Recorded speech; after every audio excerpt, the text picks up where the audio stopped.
GPCC Chief Amit Patkar met the DGP, slamming police inaction in harassment case filed by a woman Punch.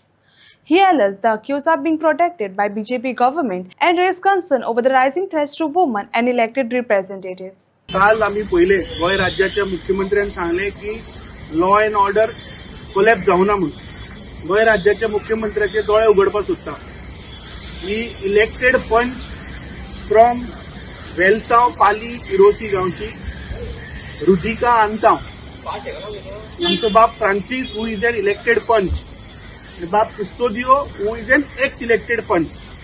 आता एक मनीस Eliston Pinto who claims to be the having a political patronage हाका 6 महिने जाले phone करून धमकी दिता, सामकी घाणेरडी लँग्वेज उलयता, महिला कडेन जी आय कांट इवन एक्सप्रेस अशी तो लँग्वेज उलयता. Now these people are struggling for past 6 months.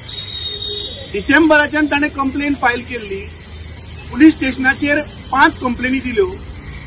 ताच्या उपरांत ते साऊथ गोवा एसपीक वचून मेळ्ळे, एसपीन ताका डीवायएसपी कडेन धाडले, डीवायएसपीन काडले पीआय कडेन धाडले आणि पीआय जेन्ना वचून मेळटा तेन्ना तो सांगता बाबा आपूण कांय करपाक शकना, हातून पॉलिटिकल प्रेशर आसा.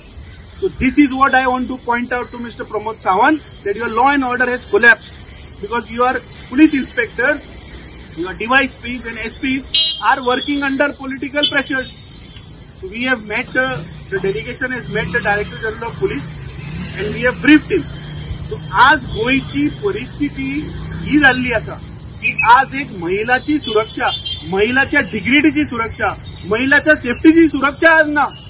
आम्ही रिक्वेस्ट करता की under section 79 of BNS which is women's dignity and safety या हाचेर ताका अरेस्ट करचो.